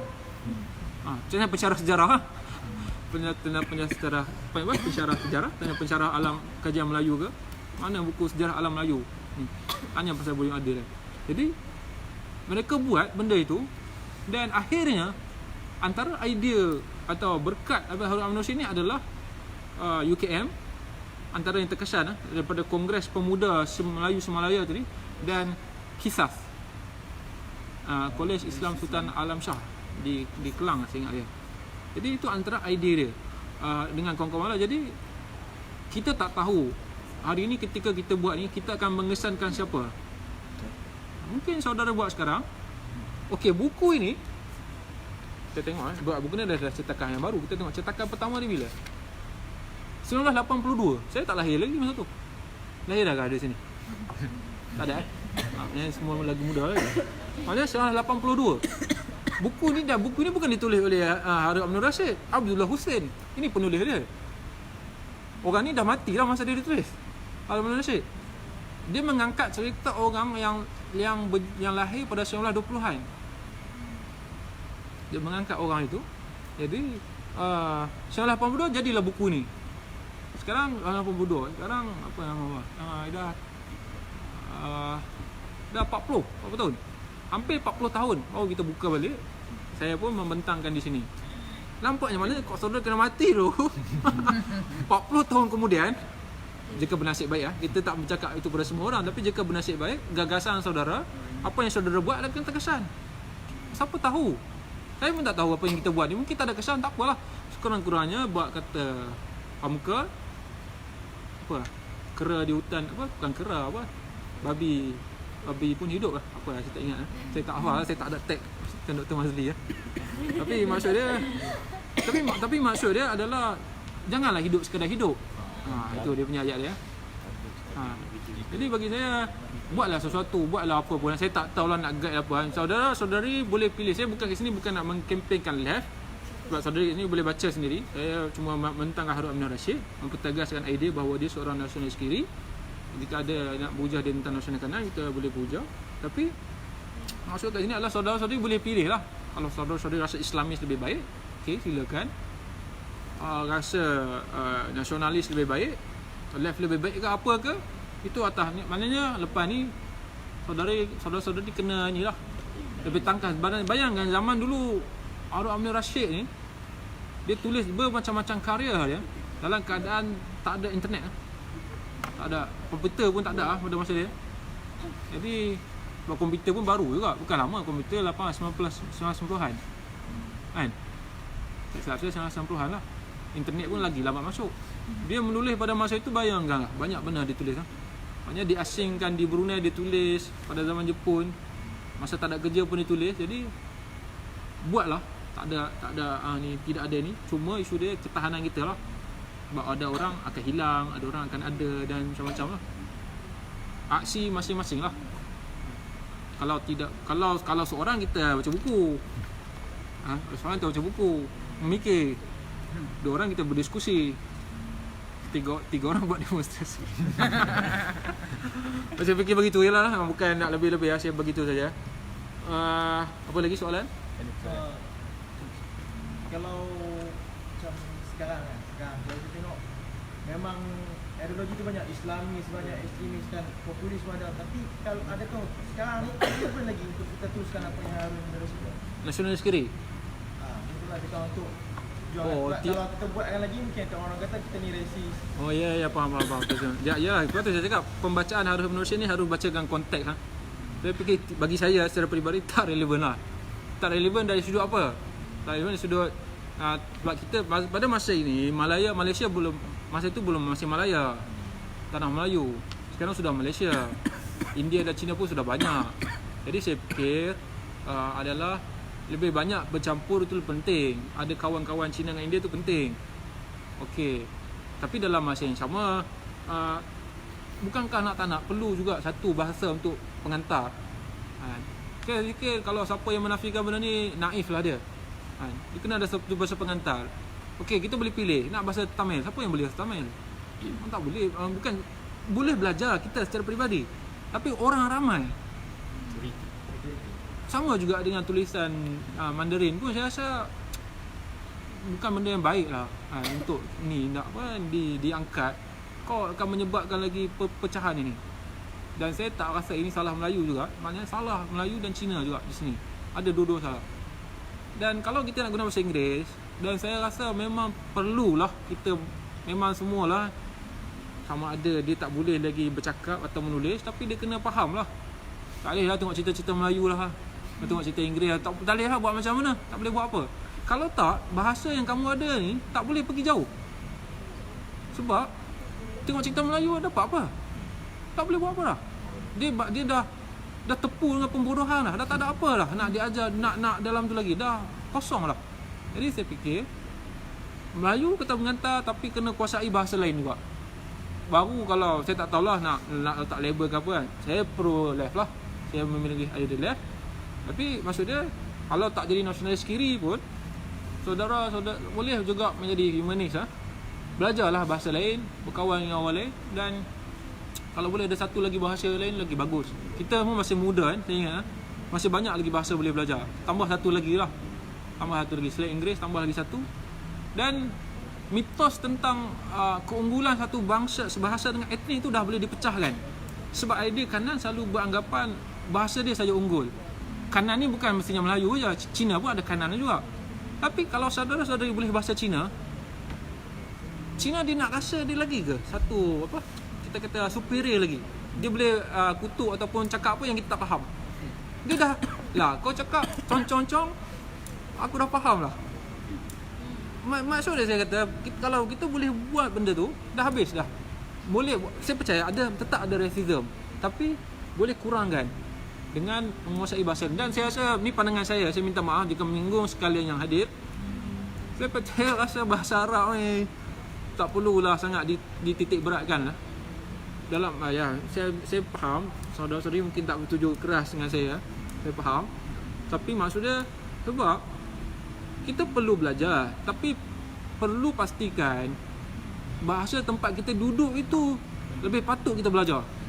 Ini ada yang cakap kata belajar bahasa Arab, suruh bukan tafsir, terjemah Fatihah pun tak boleh terjemah. Bismillahirrahmanirrahim sampai habis tu. Ataupun surah-surah ni dia pun tak tahu apa maksud dia baca sampai ke habis. Jadi apa benda kata penting bahasa Arab apa ni, maksud ni pun tak. Jadi saya rasa berhentilah menipu diri sendiri. Sebab beza kondisi di Malaysia nak kondisi di Arab dengan kondisi di sini. Banyak orang pergi sana, dia ingat disebabkan agama Islam, jadi yang lain-lain pun kena tunduk kepada dia. Sedangkan dia tak faham pun. Di Arab tidak ada agama Hindu, Buddha dan lain. Kristian ada, Hindu dengan Buddha, tapi Kristian pun Kristian Arab. Tapi Hindu dengan Buddha tidak ada di sana. Bahkan etis pun mungkin tak ramai di sana. Dan situasi sekularisme di Malaysia dan di Mesir mungkin tak sama. Saya nak pendekkan kat sini adalah bahawa patut lebih banyak belajar tentang budaya tempatan ini. Jika saudara-saudari mahu jadi berpengaruh ke, politician ke, aktivis ke, ini yang saudara-saudari harus kuasai dulu. Saudari kuasai Arab, saudari harus pindah ke tempat lain lah. Mungkin saya maksudnya maksudnya ke tempat-tempat yang lebih mementingkan benda tu lah. Saya bukan mempelecehkan, minta maaf kalau siapa yang terasa, tapi maksud saya kata budaya tempatan, situasi orang tempatan patut lebih dikuasai. Sebab kat sini berapa ramai sangat Arab, kamu kena ni sangat. Tapi belajarlah, tak ada masalah belajar. Saya tak kata tak payah belajar, saya kata utamakan. Okey ya? Boleh ya? Baik. Ada lagi? Saya nak tanya, macam kita tahu pandangan masyarakat sekarang, contoh dalam usia pandangan pelajar lain. Macam mana kita nak pecahkan pandangan mereka tu untuk terima apa yang kita bawa. Sebab dia ada isu dia macam mana ada orang menghalang orang lain untuk datang benda ni. Macam mana kita nak pecah stigma masyarakat supaya kata ini majlis ilmu, bukan tentang kau nak radikal ke, kau nak kiri, tak. Kau datang, kau belajar, itu saja. Macam mana nak pecah kan? Saya tak ada jalan lah ni. Saya tak ada jalan. Hisham. Saya tak ada jalan Hisham. Saya apa pun orang cakap saya jalan je. Sebab saya percaya kerajinan mengatasi kesarjanaan. Saya percaya jika kau rajin buat, kau akan dapat. Saya percayalah, arti kata lain, kita ambil je pepatah-pepatah Melayu tu kalau kita nak ambil. Banyak orang yang kata kanan-kanan ni betul ke dia menguasai peribahasa Melayu. Peribahasa Melayu tu sangat bagus lah, sangat cantik lah. Banyak benda lah. Sangat-sangat saya fikir-fikir sedap lah juga. Cuma sekarang ni kita dah bila kita tulis di Facebook pun kita jarang guna pun benda-benda tu kan. Sedangkan benda tu sangat tinggi lah. Jadi saya fikir buat saja. Banyak bidalan-bidalan tu sangat baik untuk dibuat, untuk diamalkan, iaitu kau terus saja. Mereka boleh kata apa saja. Akhirnya akhirnya kamu yang akan buat. Saya percaya tak? Harun Aminur Rashid dulu dia kecam. Dia dimalukan. Percaya tak ada orang pun rasa apa benda dia buat ni. Cuma mungkin dia tak tulis lah, dia pun tak nak tulis kan benda-benda yang peribadi macam tu. Jadi dia tak nak buat benda ni. Jadi saya percaya semua orang ada liku-liku dia. Tapi kalau saudara buat dan bertahan, dan mungkin ada sedikit anjal lah. Kalau orang tak minat tajuk ni, cari tajuk lain. Orang tak minat pembentang ni, cari pembentang lain. Itu anjal lah. Tapi pokoknya buat. Akhirnya saudara dia keluar nanti, saudara akan mempunyai ini yang aku pernah buat pada zaman kampus dulu. Itu yang akan menentukan saudara. Sebab saya percaya begini. Tidaklah manis jika berjuang tanpa ada halangan. Saudara berjuang tapi tak ada halangan, tak mengancam lah kan. Jadi sekarang ni saudara kena belajar buat organisasi, cari orang, panggil orang datang, buat poster dan lain-lain. Jadi saya rasa itu susah tu. Itu susah. Sedangkan terlalu banyak benda di kampus ni, saudara boleh mengumpulkan orang untuk datang. Saya rasa itu satu yang agak bagus. Agak susah, bukan semua orang boleh buat. Jadi jangan terlalu paksakan diri, jangan terlalu salahkan diri semua. Tapi maksud dia teruskan buat. Akhirnya saudara akan tengok, inilah dia buah yang aku buat dulu. Baik. Okey ya. Ada lagi? Kalau tak ada, Sambung puisi okey, boleh ke kita baca ni ya. Ingat semua ni Islam Islam semua ni. Islam. Ada bukan Islam juga di UPC. Ada. Juga. Saya ingat ini puisi yang saya buat, saya baca. Kemudian ada buku puisi, ada dalam ni ada ni, nanti tolong baca ya. Saya bagi dia perempuan pula daripada sini. Saya patut gila ya. Ada banyak ada puisi dah. Seorang-seorang boleh ya. Nanti kamera ni hala kat dia orang juga. Okey ya. Baik okay, sebab puisi ni mula dengan Al-Fatihah, maka kita Al-Fatihah.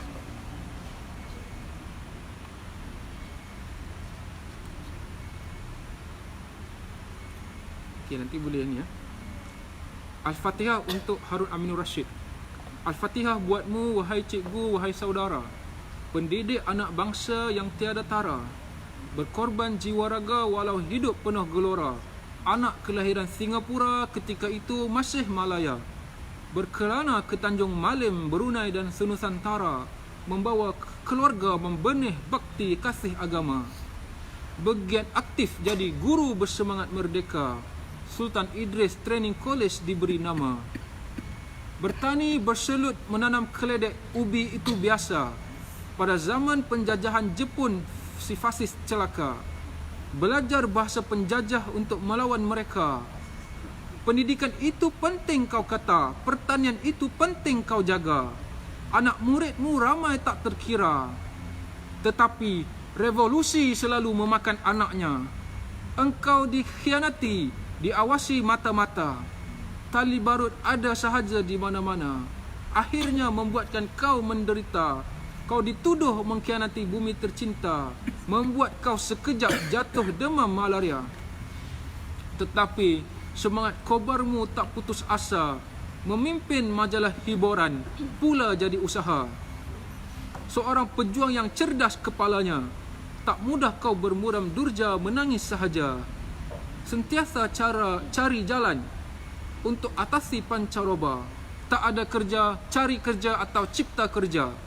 Tak ada dalam kamus hidupmu mudah kecewa. Kau boleh menyerah, kau boleh tunduk kepala, tetapi tidak kerana kau seorang perwira. Pantang tok nenek di bumi sendiri jadi terhina. Moga kau ditempatkan di sisi orang yang mulia. Okay. Adam ada, kita minta Adam baca puisi tak? Boleh. Cikgu BM. Ayo. Cikgu BM. Ayo puisi. Ya, baca satu. Cikgu bantu. Puisi. Okey tak? Ni puisi satu. Susu. Okay, puisi boleh Baca mula-mula. Tenaga kaumku, oh tanah airku, oh bangsaku, oh semenanjung tumpah darahku. Mengapalah kamu diam terkaku, permata tidak laku. Hai kaumku, semenanjung yang mulia, kamu mempunyai tenaga sama sebaya seperti juga sekalian manusia. Mengapa tidak mencari upaya? Wahai bangsaku, tanah air serta tenagamu kuat sama sekata, sama seperti kaum bertakhta. Mengapa kamu hidup melaka? Hai kaumku yang merana, carilah lekas jalan berguna. Gunakan tenagamu barang di mana, supaya dipandang oleh kaum barat yang bijaksana. Barat dan timur tidak apa bezanya, kesedaran sahaja yang membatasi. Kemajuan juga sama berdinding, dan sebab itu sikaplah tirai yang melindung. Tenaga kaumku bukannya lemah, sama juga seperti kaum yang berhemah, boleh bekerja dan berumah, apalagi melebur timah. Wahai bangsaku, hiduplah bangsaku, sedarlah sekarang. Marilah kita meninggalkan sarang, bekerjalah kita kemajuan diserang, supaya sesaing dengan kaum kita di tanah seberang. Bangkitlah lekas kaumku semenanjung, bersatu bertolong-tolongan sama dijunjung. Gunakanlah tenaga kita dengan segera, medan kemajuan kita nan mara, yang berkhidmat pada tanah air dan bangsa.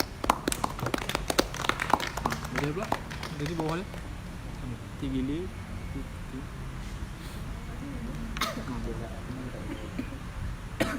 Seloka harapan. Bumiku, bumiku, bumiku yang permai. Bangsaku, bangsaku, bangsaku yang ramai. Dengarlah saudara kami bermadah kepada bangsaku tinggi dan rendah. Lihatlah sekarang watanmu yang indah, buminya luas masih terdedah. Tidakkah sedar kaumku sekarang, tanahmu gelap menjadi terang. Banyak manusia datang bersarang, melainkan kita sahaja yang kurang. Bukankah sekarang kaumku Melayu, orang memandang kamu nan layu? Tidaklah mesti insaf dan sayu, kita umpama tumbul dan kayu.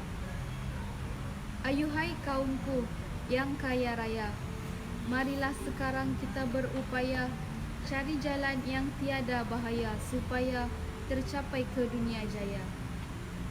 Bilakah saudara masanya lagi, kerana hari dah terbit pagi? Mesti menempuh ke ilmu yang tinggi, supaya terkira untung dan rugi. Sekarang lihat saudaraku, Tuan Cina nan ramai berkawan-kawan, ke dunia perniagaan yang ditahan. Kerana itulah punca bangsawan. Sekarang ayuhai bangsaku, tinggi dan rendah jadi junjungku. Dunia persatuan ikat dan paku. Ikutlah asas kehidupan bangsaku. Kita sekarang jatuh terhempas, segala cawangan habis melepas. Dengan sebab itu, marilah lekas wang dan tenaga jadikan perkakas. Bangsaku, bangsaku, hidup sekarang kerana bumimu dah terbenderang.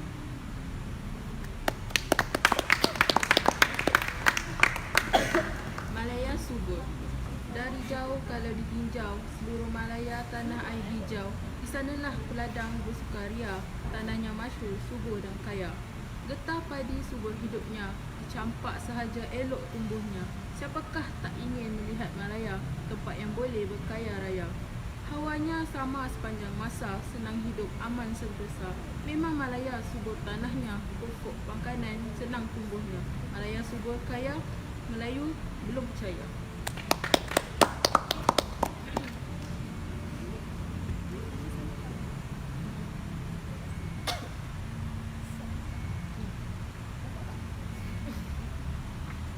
Sudah 1366 tahun Islam berkembang. Penganjur Islam bekerja tidak imbang. Serata dunia Islam telah bercambang, menghapuskan jahil-jahat, jin dan mamba. Kebesaran Islam terbentang di tengah terang. Pengikutnya dari berjenis-jenis bangsa orang. Masjid didirikan dari dahulu hingga sekarang. Perjalanan Islam menuju kebenaran terang benderang. Semangat Islam termasyhur semangat bersatu. Miskin, kaya, tua, muda, hidup berbantu. Senjata Islam perang syahidnya termasyhur tentu. Umat Islam sentiasa menuju damai dan bersekutu.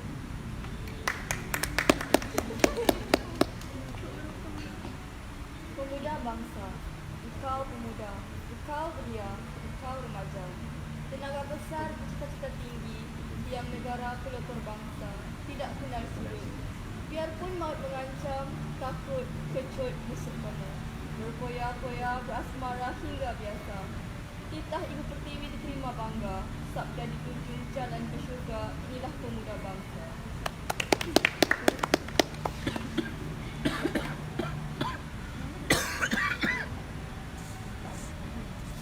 Aku siapa? Semenjak yang ku tahu, ku dengar orang lain mengatakan aku bangsa Melayu. Aku diajar menyebut nama Allah. Dari kecil lagi aku diasuh oleh orang tuaku supaya dapat mengucap dua kalimah syahadat. Tak pernah ku diingatkan apa agamaku, tetapi orang tuaku pernah selalu menyebut kita orang Melayu, anak negeri ini. Aku ada pernah mendengar bangsa Cina masuk Melayu. Aku terasa Melayu itu besar dan berkuasa. Orang tuaku marah kalau ditanya apa agamanya. Beliau tetap menjawab, aku bangsa Melayu.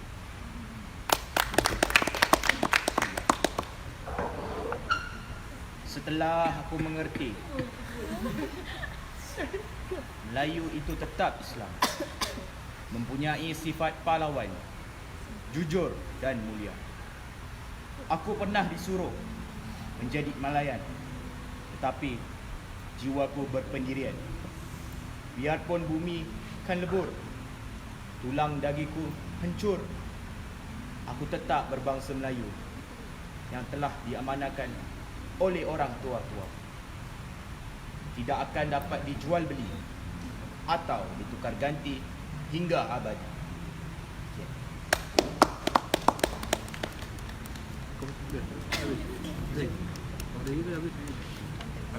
Habis.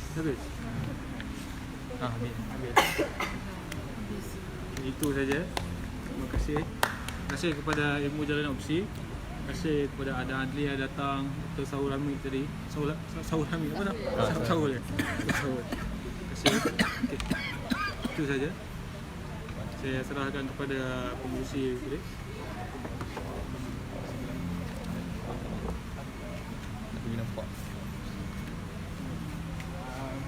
Terima kasih diucapkan kepada Abang Ben kerana kesediaan hadir dan juga berkongsi tentang satu sejarah yang kian dilupakan. Bukan kira kian lah, memang dilupakan oleh mahasiswa sendiri. Dan saya harap dengan perkongsian kita pada malam ini memberikan satu orang kata semangat ataupun motivasi kepada individu-individu yang hadir pada hari ini. Walaupun tak banyak, sekurang-kurangnya adalah yang menyentuh hati ataupun memberi satu fikiran baru kepada mahasiswa yang hadir pada malam ini. terima kasih lagi sekali, terima kasih kepada Abang Ben dan juga saudara Abang Sri berikan tepukan. Di kesempatan ini juga kami daripada Ilmu Jalanan nak memberitahu tentang beberapa lagi projek yang akan dijalankan. Pada malam ini adalah malam terakhir untuk diskusi ilmu. Jadi jangan sedih, insyaAllah ada lagi pada tahun depan. InsyaAllah semester depan akan mula semula diskusi ilmu pada setiap minggu insyaAllah. Dan pada semester depan rancangan kami adalah kami nak variasikan topik. Maksudnya macam kalau perasan semester ni lebih banyak kepada sejarah dan juga kemanusiaan. Jadi insyaAllah pada semester depan kita lebih kepada banyak sikit pasal sains, sexuality, tentang ekonomi dan sebagainya lah. Kita lebih variasikan. Itu yang pertama. Yang kedua, minggu ni merupakan minggu terakhir untuk kita hantar assignment, hantar Zain Ilmu Jalanan yang disadangkan. Setakat ni kami telah menerima lebih kurang dalam 5 ke 6 karya daripada mahasiswa. Satu karya daripada Wan Kuzairi, saudara Wan Kuzairi. Satu karya daripada Hadri Shah, penulis Melihat Kapitalis Bekerja. Dan 2 karya daripada Regina Ibrahim, satu artikel dan satu lagi cerpen. Jadi minggu ni minggu terakhir. Jadi siapa yang nak hantar karya boleh lagi hantar. InsyaAllah seperti yang kami kata, duit daripada Zain tu kami akan gunakan 100% kepada golongan ataupun memberikan kepada bantuan kepada mereka yang memerlukan. Itu projek yang kedua. Projek ketiga, ini merupakan satu lagi idea baru, iaitu Suara Mahasiswa UPSI. Okay, ini sama juga, kami ada idea untuk buat video. Tapi kalau video tu terlampau orang kata nanti terlampau radikal lah, nampak sangat pula. Jadi kami lebih kepada kepenulisan. Jadi perkara sama juga, kami akan buat Zain juga. Tapi kelainan Suara Mahasiswa UPSI ni kami nak buat adalah suara yang apa yang korang nak sebenarnya kepada pengurusan UPSI, ataupun apa yang korang rasa, apa yang korang nak, yang korang rasa perlu ada dan sebagainya.